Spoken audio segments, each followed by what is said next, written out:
A child dies in her own home on Christmas night amid lights and wreaths. It should have been a night of miracles. But for JonBenét Ramsey, it was a night of silence, darkness, and whispers that were never spoken. The mysterious death of the child beauty queen.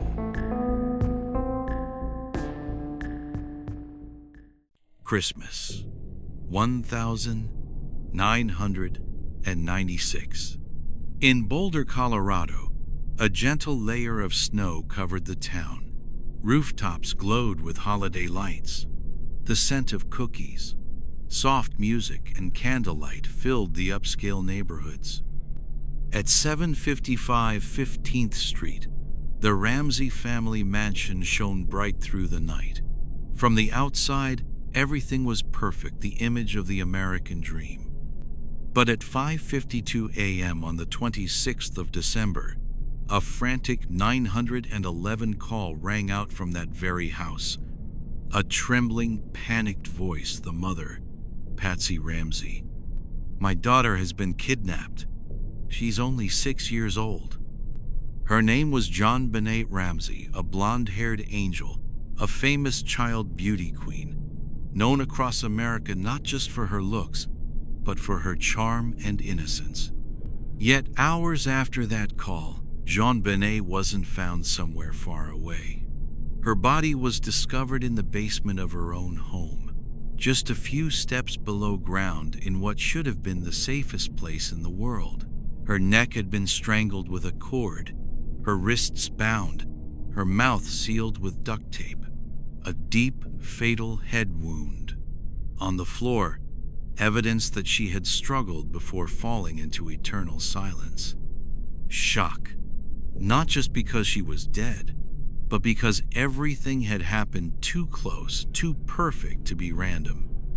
Why would a little girl be murdered in her own house with a security system, locked doors, and her entire family asleep inside?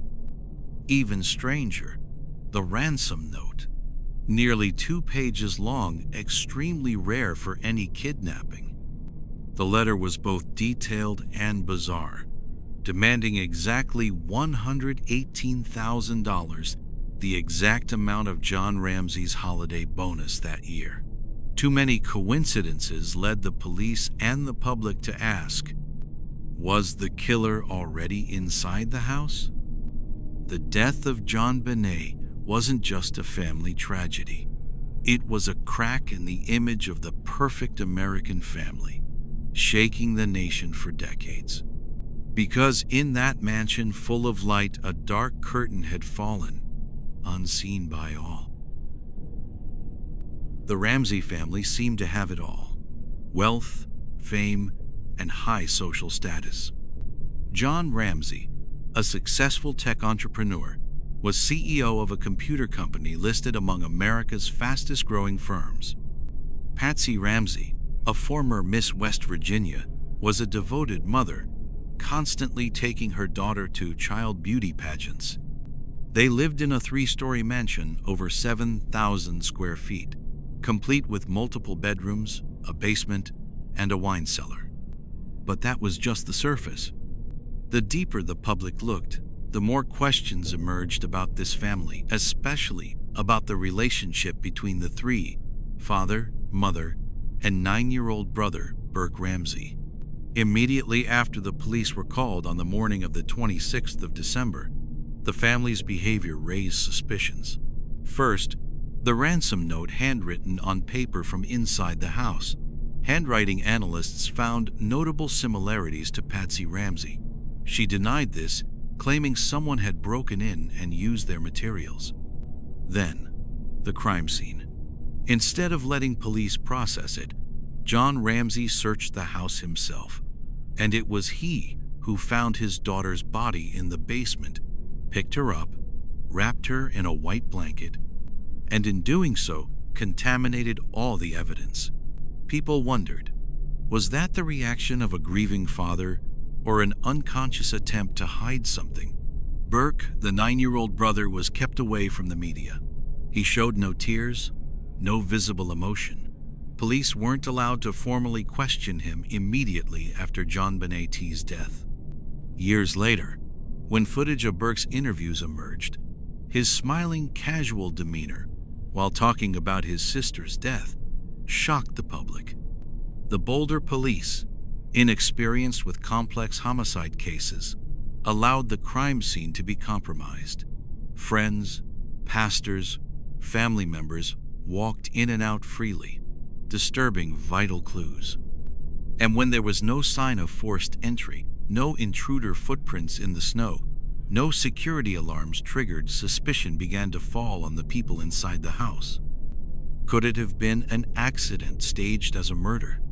Did someone in the family know something but chose silence? Beneath the polished image of the perfect family, there might lie a darkness the world could never imagine. The crime scene of JonBenét Ramsey's death is one of the most chaotic and controversial in U.S. criminal history, not just because of its location in the basement of the family home, but also because of how everything was found, full of contradictions, hard to explain, and not following any typical criminal logic. Her body was discovered about 8 hours after her mother called police to report her missing. The first strange detail: during all that time, no one found her, even though she was right there in the basement. When John Ramsey finally found the body, he picked her up, removed the tape from her mouth, and brought her to the living room floor, completely altering the crime scene. He said it was the unconscious act of a grieving father.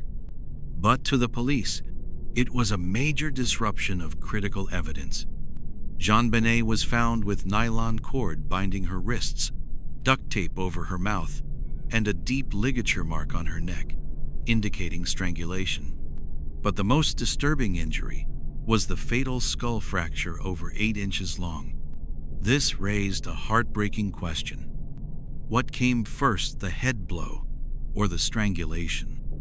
An autopsy revealed that she was still alive when strangled, but had been struck on the head first with a massive blow.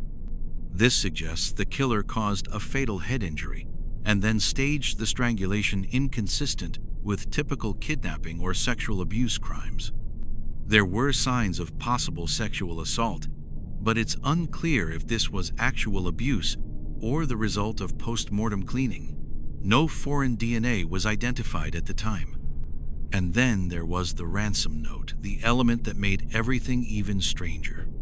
An unusually long letter, written in a tone that was half political, half Hollywood, filled with phrases that sounded like movie quotes. If you want your daughter to live, follow our instructions precisely. The amount demanded $118,000, the exact amount of John Ramsey's Christmas bonus that year. Was this coincidence? Or did the killer know the family very well? All the clues conflicted with each other.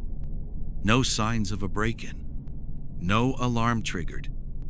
No strange footprints in the snow. Everything pointed inward toward that glowing house on Christmas night. And that's why the public began asking, was this a crime or a perfectly staged performance, written by someone who didn't need to climb fences or break locks to get in? More than 2 decades have passed, yet the case of JonBenét Ramsey remains unsolved. Over time, 3 major theories have dominated the discussion, fiercely debated by investigators, journalists, and the public alike. Was it someone in the family, an outside intruder, or an accident covered up? Theory 1. A family member was responsible. This is the most controversial and most frequently discussed theory. It's based on a series of key points. No signs of forced entry. The alarm system wasn't triggered. The ransom note was written inside the house, using the family's own paper and pen. The amount demanded, $118,000, exactly matched John Ramsey's year-end bonus, a number only someone in the family would likely know. The crime scene was disturbed by John himself when he carried the body from the basement. Many believe that Burke Ramsey, the 9-year-old brother, might have been involved. Some theories claim Burke accidentally caused her death during a moment of anger, and the parents staged the kidnapping scene to protect their son's future. Strange behavior in later interviews, including Burke's unsettling smile while discussing his sister's death, further fueled suspicion. However, the problem is, there's no physical evidence directly linking any family member to the crime. Police lacked sufficient grounds for arrest, and later DNA tests only muddied the waters even more. Theory 2. An outside intruder. Another investigative camp believes this was the work of someone from outside, perhaps a pedophile or someone familiar with the family. Their reasoning includes JonBenét was a child beauty queen, highly publicized, a possible target for stalkers. An unidentified footprint and a small heel print were found in the basement. Several strangers were seen near the Ramsey home in the days before Christmas. But this theory faces strong counter-arguments. No clear signs of a break-in. No foreign DNA confirmed at the time. The killer seemed to know the house well, writing the letter, accessing the basement, and knowing about John's bonus. Theory 3. A covered-up accident. This is the most moderate and widely supported by forensic psychologists. It suggests that something unintentional happened, leading to JonBenét's death, and was later disguised as a murder to mislead investigators. Perhaps a fall down the stairs, or a blow during an emotional moment, or some form of family conflict. The tied wrists, taped mouth, and ransom note could have been added later, all part of an effort to protect a loved one from prison. Each theory has its own internal logic, and yet each also contains pieces that don't quite fit. What's most disturbing is this. The truth may lie somewhere in between all the lines of investigation, buried under media frenzy, human emotion, and fear. 27 years have passed since that fateful morning. JonBenét Ramsey, the blonde-haired 6-year-old pageant queen, has become a symbol of sorrow, not just for America, but for an entire era that once believed in beauty and innocence, only to be betrayed by harsh reality. Her name has appeared in thousands of newspapers, hundreds of documentaries, podcasts, and films, and countless public debates. Yet, strangely, in nearly 3 decades, no one has been arrested. No trial. No one held accountable. What caused the case to go cold? Was it the influence of the family's fame?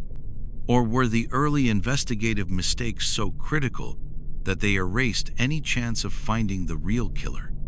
Or worse, could someone powerful have intentionally blurred the truth, turning the case into a maze with no exit? The American public has never stopped caring. Every year, around Christmas, the media revisits the case. Television shows dig it up again, as if searching for something long lost. Some believe the truth is already known, just never spoken. Others think JonBenét was a victim of a system, one that protects image, status, and reputation over truth. In later years, advanced DNA technology reanalyzed the evidence. Some DNA traces didn't match anyone in the Ramsey family, giving new support to the intruder theory.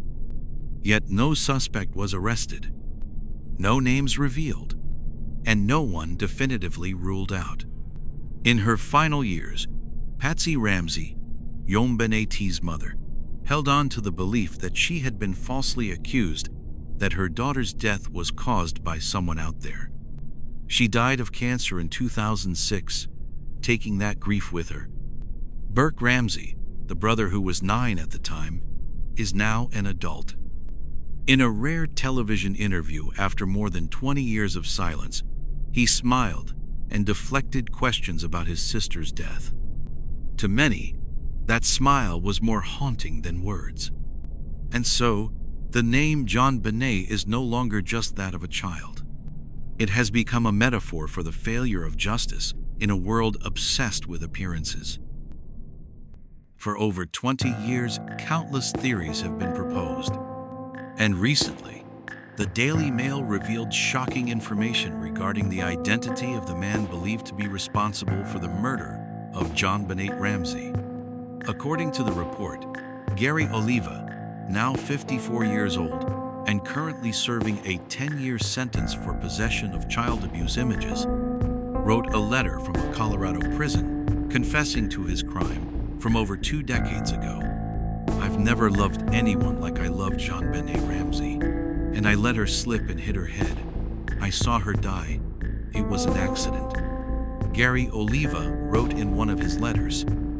In another letter, Oliva described the child beauty queen's radiant beauty and admitted to committing assaults and sexual abuse against other children. "I confess I killed JonBenét, and I've also committed sexual assaults against many children," Oliva wrote in the letter. These letters were sent to Michael Vale, a music publisher and Oliva's former high school classmate. According to Vale, Oliva's letters serve as compelling evidence that he was the one responsible for JonBenét's death over 22 years ago. Boulder police are currently investigating the authenticity of these letters.